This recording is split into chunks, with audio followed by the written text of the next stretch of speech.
أعوذ بالله من الشيطان الرجيم. بسم الله الرحمن الرحيم.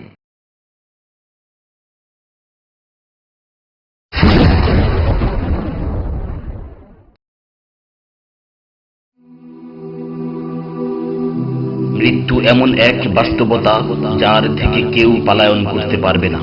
প্রত্যেকটি প্রাণীকেই মৃত্যুর স্বাদ আস্বাদন করতে হবে। আল্লাহ তাআলা পবিত্র কালামে মাজিদে ইরশাদ করেন, কুল্লু নাফসিন যায়িকাতুল মাউত, প্রতিটি প্রাণী ওই মৃত্যুর স্বাদ আস্বাদন করবে। কুল ইন্নাল মাউতাল্লাযী তাফিররুনা মিনহু ফাইন্নাহু মুলাকীকুম, হে নবী আপনি বলে দিন, মৃত্যু যার থেকে তোমরা পলায়ন করছো সে অবশ্যই তোমাদের সাথে সাক্ষাৎ করবে। আইনামা তাকুনু ইউদরিকুমুল মাউত ওয়ালাউ কুনতুম ফি বুরুজিম মুশাইয়াদা, তোমরা যেখানেই থাকো না কেন মৃত্যু তোমাদেরকে পাকড়াও করবেই, যদিও তোমরা সূর্য দুর্গে অবস্থান করো। লিকুল্লি উম্মাতিন আজাল, ইযা জাআ আজালুহুম ফালা ইস্তাখিরুনা সাআতান ওয়ালা ইস্তাকদিমুন, প্রত্যেকটি জাতিরই মৃত্যুর জন্য একটি নির্ধারিত সময় রয়েছে। যখন সেই নির্ধারিত সময় চলে আসে তখন তার থেকে এক মুহূর্ত আগ পিছ করা হয় না। এই ক্ষণস্থায়ী পৃথিবী যাকে নিয়ে তোমরা স্বপ্ন দেখছো, এই স্বপ্নের পৃথিবীও একদিন ধ্বংস হয়ে যাবে। কিয়ামতের সময় যখন নিকটবর্তী হবে তখন আল্লাহ সুবহানাহু ওয়া তাআলা নিজের দায়িত্বপ্রাপ্ত ফেরেশতাকে সিংহায় ফুৎকার দেওয়ার আদেশ দিবেন। অতঃপর ফেরেশতা সিংহায় ফুঁক দিবেন, ফলে পৃথিবী ও পাহাড় সমূহ উত্তোলিত হবে, চূর্ণ বিচূর্ণ হয়ে যাবে, আকাশ ফেটে টুকরো টুকরো হয়ে যাবে এবং নক্ষত্র সমূহ ঝরে পড়বে, সূর্য তার কিরণ হারিয়ে ফেলবে, সমুদ্রকে উত্তাল করে তোলা হবে। সেদিন কিয়ামতের ভূমিকম্প ও কিয়ামতের ভয়াবহ অবস্থা দেখে সকলেই মৃত্যুবরণ করবে। আল্লাহ তাআলা বলছেন, ইয়া আইয়ুহান নাসু ইত্তাকু রাব্বাকুম ইন্না যালযালাতাস সাআতি শাইউন আযীম يوم ترونها تذهل كل مرضعة عما رضعت وتضع كل ذات حمل حملها وترى الناس سكارى وما هم بسكارى ولكن عذاب الله شديد। হে মানুষ, তোমরা তোমাদের প্রতিপালককে ভয় করো, নিশ্চয়ই কিয়ামতের প্রকম্পন এক ভয়ঙ্কর ব্যাপার। সেদিন তোমরা দেখবে প্রত্যেক স্তন্যদানকারিণী আপন দুগ্ধপোষ্য শিশুকে ভুলে যাবে এবং প্রত্যেক গর্ভধারিণী তার গর্ভপাত করে ফেলবে। তুমি দেখবে মানুষকে পাগলের মতো, আসলে ওরা পাগল নয়, তবে আল্লাহর আযাবই হবে কঠিন। فإذا نفخ في الصور نفخة واحدة وحملت الأرض والجبال فدكتا دكة واحدة, অতঃপর যখন সিংহায় ফুঁক দেওয়া হবে একটি মাত্র ফুঁক, আর জমিন ও পর্বতমালাকে উত্তোলিত করা হবে এবং মাত্র একটি আঘাতে এগুলো চূর্ণ বিচূর্ণ হয়ে যাবে।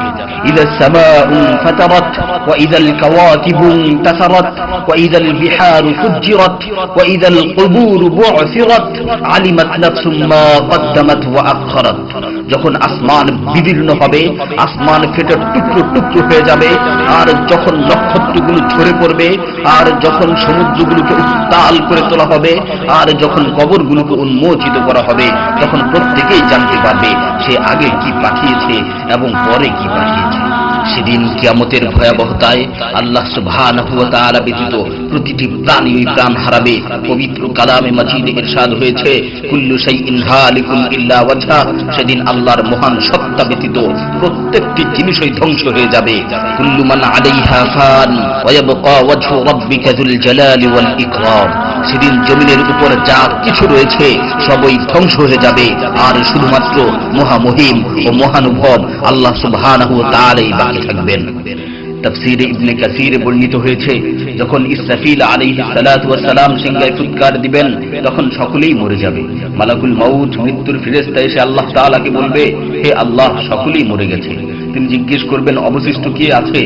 উত্তর দিবে, হে আমার রব, আপনি, আর আপনি তো হলেন চিরঞ্জীব। এছাড়াও বাকি রয়েছে জিবরাইল, মিকাইল ও আরশ বহনকারী ফেরেশতাগণ। আল্লাহ তাআলা বলবেন, জিবরাইল ও মিকাইলেরও মৃত্যু হওয়া উচিত। মৃত্যুর ফেরেশতা মালাকুল মাউত বলবে, হে প্রভু, জিবরাইল ও মিকাইলও মরে গেছে। আল্লাহ তাআলা জিজ্ঞাসা করবেন, এখন আর কে বাকি আছে? সে বলবে, এখন আমি বাকি আছি ও আরশ বহনকারী ফেরেশতাগণ বাকি আছে। তখন আল্লাহ তাআলা বলবেন, আরশ বহনকারীদেরকেও মরতে হবে, তারাও মরে যাবে। আল্লাহ তাআলা আবার জিজ্ঞাসা করবেন, এখন কে বাকি আছে? মালাকুল মাউত আজরাইল আলাইহিস সালাতু ওয়াস সালাম বলবেন, হে আমার রব, এখন আপনি বাকি আছেন এবং আমি বাকি আছি। তখন আল্লাহ তাআলা আজরাইল আলাইহিস সালাতু ওয়াস সালামকে বলবেন, তুমি তো আমার মাখলুক, সুতরাং তুমিও মরে যাও। তিনি তৎক্ষণাৎ মরে যাবেন এবং শুধুমাত্র আল্লাহ তাআলাই বাকি থাকবেন।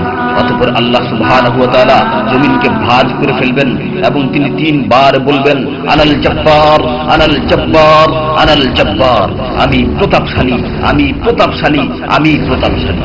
অতঃপর তিনি 3 বার জিজ্ঞাসা করবেন, লিমানিল মুলকুল ইয়াউম, লিমানিল মুলকুল ইয়াউম, লিমানিল মুলকুল ইয়াউম, আজকের রাজত্ব কার, আজকের সার্বভৌমত্ব কার, আজকের আধিপত্য কার? জবাব দেওয়ার মতো কেউই থাকবে না।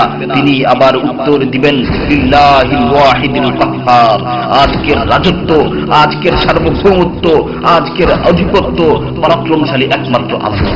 ইবনে ওমর রাদিয়াল্লাহু তাআলা আনহু হতে বর্ণিত অপর এক হাদিসে ইরশাদ হয়েছে, কিয়ামতের দিন আল্লাহ সুবহানাহু ওয়া তাআলা আসমান জমিনকে ভাঁজ করে নিজ হাতে গুটিয়ে নেবেন। অতঃপর বলবেন, আনাল মালিক, আনাল জব্বার, আনাল মুতাকাব্বির, আমি বাদশা, আমি প্রতাপশালী, আমি অহংকারী। আইনা মুলুকুল আরদ, আইনাল জব্বারুন, আইনাল মুতাকাব্বিরুন, দুনিয়ার রাজা বাদশারা কোথায়, দুনিয়ার প্রতাপশালীরা কোথায়, দুনিয়ার অহংকারকারীরা কোথায়? তখন আল্লাহ তাআলা সুউচ্চ কণ্ঠে 3 বার জিজ্ঞাসা করবেন, লিমানিল মুলকুল ইয়াউম, লিমানিল মুলকুল ইয়াউম, লিমানিল মুলকুল ইয়াউম, আজকের রাজত্ব কার, আজকের সার্বভৌমত্ব কার, আজকের আধিপত্য কার? অতঃপর তিনি 3 বার উত্তর দিবেন, লিল্লাহিল ওয়াহিদিল কাহ্হার, আজকের সার্বভৌমত্ব, আজকের রাজত্ব, আজকের আধিপত্য প্রতাপশালী একমাত্র আল্লাহ সুবহানাহু ওয়া তাআলা।